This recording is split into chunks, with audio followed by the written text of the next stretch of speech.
스테슈와 공포라디오 비만 탈출 캠프 4편. 나무에 묶인 상태로 힘없이 발버둥 쳐봤지만 그래봤자 기대고 있는 나무에 등이 더 아플 뿐이었다. 움직일 때마다 살이 점점 긁히고 찢어질 것 같았다.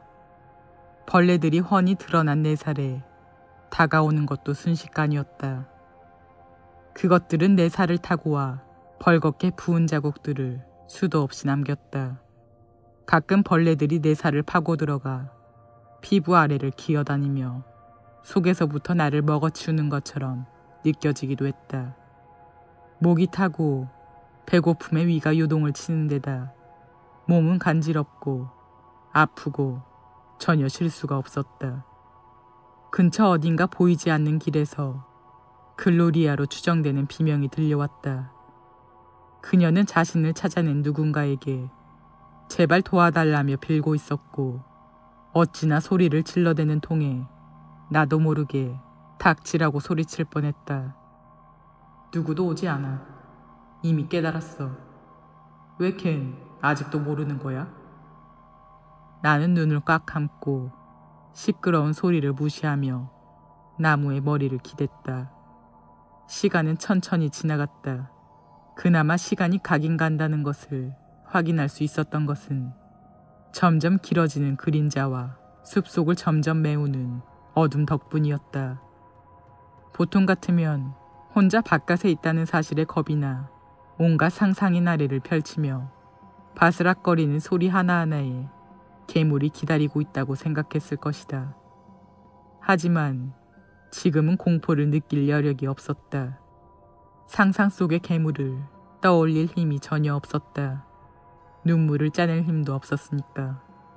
편히 잠들 순 없었다. 다만 어렴풋한 졸음만 있을 뿐. 글로리아 이후에, 아니, 그게 글로리아건 누구건 간에 우거진 숲이 잠잠해졌을 무렵 다른 목소리가 내 귀를 울렸다. 처음엔 작았지만 점점 커지더니 분노를 토해냈다. 우리 엄마, 애슐리, 타라, 캐럴린. 새끼 돼지야. 역겨워. 뚱뚱하고 게으르고 나약해. 소리는 계속해서 내 머리를 울려댔다. 저항할 수도 멈출 수도 없었다. 끊임없이 반복하고 또 반복하던 그들은 마침내 나 스스로 비참해지고 죄책감에 들고 자기 업무에 빠뜨리고 말았다. 나는 그들이 말하는 그 모든 것이었다. 나는 맞다.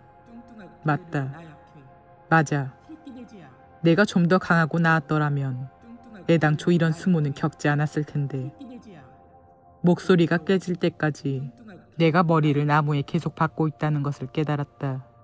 그만두려 했으며 대신 머리를 이리저리 비틀며 숨을 힘겹게 쉬었다. 이제 제정신이 아니네. 혼자 속삭이곤 부드럽게 쓰는 숨을 지으며 용케도 나오는 눈물을 흘렸다. 처음에는 이겨낼 수 있다고, 그 상담사들에게 그들이 틀렸음을 증명하고 내가 극복해낼 수 있다는 것을 보이겠노라 생각했었다. 그 생각이 얼마나 엇나갔는지 이제야 알 것 같았다. 내가 진짜 음식이라 부를 수 있는 것을 먹은 게 언제였더라? 제대로 자거나 샤워를 하거나 사람다운 행위를 했던 때가 언제였더라? 일주일 혹은 일주일 반은 넘지 않았을 테지만 그래도 나에겐 영원처럼 느껴졌다. 어떻게든 그 목소리를 지워버리기 위해 어떤 노래든 떠올리려 했지만 가사 하나 제대로 기억나는 노래가 없었다. 대신 아무 음정도 없는 콧노래를 시작해 내 머리의 빈 곳을 채우기로 했다. 네털리? 제대로 들은 게 맞는지 반신반의하며 재빨리 주위를 둘러보았다. 네털리! 내 반대편에서 다시 들려왔다. 나는 밧줄이 허용하는 최대한 앞으로 몸을 기울였다. 얼마 되지 않았지만 눈을 가늘게 뜨고 어둠 사이를 바라보았다. 나무에서부터 짧고 둥근 그림자 하나가 나타나더니 나를 향해 달려왔다. 나야. 무건이 내 옆에 무릎을 꿇고 앉더니 말했다. 캠프로 돌아가는 길에 애슐리를 따돌리고 온 거야. 풀어줄게. 같이 도망가자. 난 그저 멍청하게 바라볼 뿐이었다. 그냥 일단 조용히 해야 돼. 그들이 날 찾고 있거든. 모건은 끙끙대며 밧줄을 풀기 시작했다. 곧 끈이 느슨해지는 것이 느껴졌다. 다시 앞으로 돌아온 모건은 끈을 붙잡고 말했다. 가자. 걱정스러운 듯. 얼른 가야 해. 이미 오래전 감각이 무뎌진 다리 한쪽을 짚고 일어나려 했지만 자꾸만 뒤를 돌아보는 모건의 모습에 멈췄다. 희생자 모두로 돌변한 내 뇌에서 경고를 알리고 있었다. 마치 고양이 냄새라도 맡은 쥐새끼처럼 몸이 빳빳하게 굳었다. 얼른! 모건이 다시 재촉했다. 그녀를 믿고 싶었지만 내 안에서 내 동물적인 본능, 그것에 의해서만 돌아가는 감이 나에게 머물라 말했다. 내 마음이 이미 진창이라 반쯤 완성된 생각과 질문들이 엉겨 제대로 된 문장이 만들어지지 않았다. 모건을 믿고 싶었지만 믿지 않았다. 내 톨리. 이제 거의 울 것 같은 얼굴로 모건은 절박하게 뒤를 돌아보며 재촉했다. 싫어. 내가 할 수 있는 말이라곤 이게 전부였다. 모건이 내 팔을 잡아당겼지만 나는 몸에 힘을 빼고 다시 나무에 기대어 앉았다. 그녀는 욕하며 다시 나를 당겼지만 소용없었다. 난 움직일 생각이 없었으니까. 왜 그래? 얼른 가자고. 고개를 저었다. 제발, 내 털리. 내가 절대 움직이지 않으리라 생각이 든 모건은 나에게 소리 지르며 이게 마지막 기회라고, 이렇게 앉아만 있는 것은 멍청한 짓이라 말했다.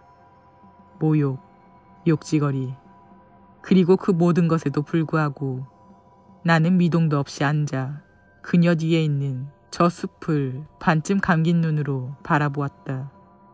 또 한바탕의 연설이 시작된 지 얼마 되지 않아 지지직 하는 소리가 들리더니 모건이 무릎을 꿇고 바닥에 앉았다. 이렇게 착하고 말 잘 듣는 돼지라니. 애슐리가 노래하듯 이야기하며 막대를 어깨로 기대들었다. 당연히 도망갈 거로 생각했는데, 아니 알잖아, 뒤뚱거리는 거. 아무튼 아니네. 나 진짜 너무 기뻐 미치겠어. 너 진짜 자제력에 대해 제대로 배웠구나. 모건이 흐느낌에 따라 그녀의 어깨가 들썩였고 그런 그녀를 애슐리가 다정하게 다독이며 말했다. 모건 친구, 오늘 활동에 승자가 나왔네. 하지만 우리 작은 돼지가 아직도 오트밀을 못 먹었어요. 처음 단계는 끝나고 두 번째도 있었는데. 아무튼 짜잔, 정말 대단하지 않아? 애슐리의 말을 이해하기까지 꽤 긴 시간이 걸렸다. 두 번째 단계? 도망가도록 꼬드기는 거? 입이 딱 벌어진 채 그들을 바라보며 여전히 상황을 이해하려 했었다. 애슐리는 이런 내 상태로 눈치챘는지 상냥하게 말했다. 우리 네털리, 그 작고 통통한 머리 열심히 굴리지 않아도 돼. 숙소로 돌아가서 다 설명해줄게. 일단 가자. 일어나. 숙소까지는 좀 걸어야 하니까. 나는 비척대고 일어나 모건 옆을 걸었다. 애슐리의 막대가 뒤에서 위협적으로 빛나고 있었다. 모건에 대해 배신감이나 분노의 일종 따위 전혀 느껴지지 않았다. 그저 너무 피곤해서 무감각해진 상태였기 때문이다. 숙소로 돌아가자 다른 친구들이 다시 침대에 묶여있는 모습이 보였다. 냄새나고 오물로 얼룩진 침대에 돌아온 것이 이렇게 기쁘리라 생각할 줄은 몰랐지만 숲속에서 몇 시간을 보내고 나니 차라리 너무 반가웠다. 애슐리는 양동이에 물을 한가득 떠와 건넸다. 허겁지겁 물을 마시는 내 볼을 애슐리가 살짝 꼬집더니 말했다. 너희 대부분이 정말 잘했어. 그녀는 거의 비워진 통을 방 저쪽으로 흔들어 보이며 말했다. 단 한 명만. 그녀의 눈이 베개에 파묻히다시피 한 글로리아를 향했다. 아주 버릇없게 굴었지. 그러더니 양동이를 바닥에 던져 그레이스 쪽으로 향하게 했다. 죄송해요. 그레이스는 계속 사죄했지만 애슐리는 아무것도 들리지 않는 마냥 행동했다. 뭐가 너희를 붙잡는지 알아? 더 건강하고 더 행복한 너로부터? 애슐리가 물었다. 닥친 문제를 회피하고 도망가는 거야. 계속 도망가기만 한다면 음식에 의존하지 않고는 상황에 대처하는 방법을 절대 못 배울 거라고. 그게 제일 쉬운 방법이니까. 우리 모두 너네의 그 무거운 궁둥짝이 항상 쉬운 길만 원한다는 것을 알고 있으니까. 하지만 여기선 아니야. 내 돼지들아, 내가 허락하지 않아. 오늘 활동은 무게를 버리고 너의 약한 모습에 대한 책임을 지는 것을 배우기 위한 맥락이었어. 모건이 정말 잘했지. 계속해서 달리면서 너네처럼 무거운 살덩어리들을 하나씩 떨쳐내고 여기까지 오게 만든 최악의 결정에 대해 생각할 시간을 가지는 동안 우리가 모건에게 시켰어. 너희가 언제나 취했던 그 쉬운 길로 가게끔 회유하도록. 모건은 누구와도 눈을 마주치지 못했다. 얼굴에 부끄러움이 드리워 더더욱 우리를 볼 수 없는 것 같았다. 대부분이 그 조그마한 머리로 열심히 이해한 바를 실천했지만 그레이스가 아주 못된 짓을 했지. 우리가 얼마나 도와줬는데 도망가려 했다니 믿을 수 있겠어? 이건 진짜 말해야겠다. 정말 실망스러워. 하지만 우리 돼지 새끼, 내가 용서해줄게. 용서할 수 있고 용서할 거야. 우리 모두 실수하는 법이니까. 그레이스는 희망을 품는 듯 했다. 애슐리가 그녀의 어깨를 한번 잡아주자 심지어 미소까지 지으려 했다. 하지만 기억하렴. 애슐리가 달콤한 목소리로 말했다. 그 용서를 구하고자 하면 응당한 대가를 치러야 한다는 점을. 순식간에 그레이스의 미소가 사라지고 혼란이 찾아오더니 이내 공포와 애원으로 얼룩졌다. 그녀는 수갑을 당기며 애슐리에게 두 번째 기회를 달라고 자신도 우리와 마찬가지로 착한 아이임을 보이겠다 빌었다. 애슐리는 그녀의 침대 옆에 몸을 낮추고 그레이스의 얼굴에 붙은 머리카락을 치우며 진정시켰다. 너의 인생은 언제나 쉬운 길을 택하는 사람들로 가득했겠지. 그래서 네가 지금 쿠키 반죽같이 물렁파죽 모습을 하고 있는 거 아니겠어? 이젠 강한 사랑을 받을 차례란다, 아가. 타라, 들어와요. 숙소 문이 열리고 커다란 철제 쟁반을 든 타라가 들어왔다. 위가 덮여 안에 뭐가 있는지 보이지 않았다. 타라는 쟁반을 애슐리에게 건네곤 가장된 몸짓으로 덮개를 벗겼다. 좋아요. 모건의 오트밀이 왔네. 쟁반은 두고 그릇만 저기 저 승자에게 건네주세요. 타라가 그릇을 들고 모건에게 떠먹여주러 갔다. 모건은 순순히 받아들이지 않아 보이게끔 노력하고 있었다. 그리고 나선 줄임배를 움켜쥔 우리의 시선을 한 몸에 받으며 오트밀을 먹었다. 일단 그 과정이 다 끝나자 애슐리의 눈이 이제 그레이스를 향했다. 그레이스가 안 돼, 안 돼! 를 외치자 우리의 시선도 자연스레 그녀에게 향했다. 애슐리가 쟁반을 높이 들고 방 전체가 다 볼 수 있게끔 이리저리 천천히 돌려 놓여있는 망치를 보여주었다. 순식간에 속이 쓰라리고 얼굴에서 핏기가 가시는 게 느껴졌다. 도망치려는 나쁜 돼지들이 어떻게 되는지 알아? 애슐리는 잡담을 나누듯 말했다. 걔는 다리를 절개대. 이제 애슐리의 손에 망치가 들렸다. 그레이스가 비명을 지르며 제발 하지 말라 빌었다. 우리도 한마음으로 목소리를 높이며 소리를 지르고 울었다. 하지만 금속이 살을 만날 때 내는 퍽 하는 소리를 다 덮어버리기에는 역부족이었다. 혹은 그 뒤에 들리는 뼈가 바스러지는 소리라던가. 그레이스가 남은 다리로 애슐리에게 발길질을 하자 타라가 놀라 들고 있던 그릇을 떨궈 모건 위로 오트밀을 흘렸다. 타라는 그대로 달려가 그레이스를 붙잡았다. 애슐리는 총 4번의 망치질을 했다. 그리고 매번 그레이스는 새된 소리를 내질렀다.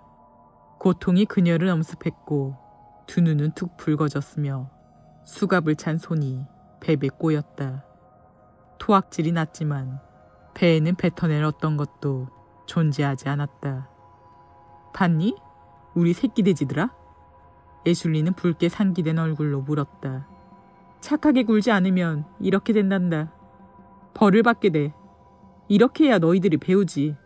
너희는 인생을 살면서 다들 우쭈쭈 해주는 데만 익숙해져서 몸집도 거대해지고 건강하지도 않은 데다가 못생기게 변했잖아. 처음 기회가 있으면 무조건 쉬운 방법을 향해 달려가지? 그럼 악순환이 다시 되풀이 된다고.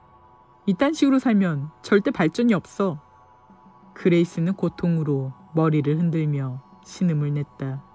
진주알 같은 땀방울이 송골송골 맺히더니 얼굴을 타고 흘러내려오다 눈물과 함께 뒤엉켰다. 애슐리는 그런 그레이스의 볼을 잡아 비틀더니 몸을 일으켰다. 좋아 얘들아. 이번 경험으로 인해 진짜 진전을 보인 것 같구나. 하지만 이제 좀 쉬어야겠지? 불을 끄고 이제 다들 눈 감자. 음식 아닌 다른 내용으로 된 꿈을 꾸도록 노력해봐. 그들이 문으로 향하는 동안 타라가 하는 말을 엿들었다. 이럴 때마다 항상 스티븐 킹 소설이 생각난단 말이야. 왜 있잖아. 작가랑 미친 여자 나오는 내용. 애슐리가 낄낄댔다. 캐럴린이 어디서 그 아이디어를 가져왔다고 생각해? 그날 밤은 그레이스에게 좋을 것 하나 없었다.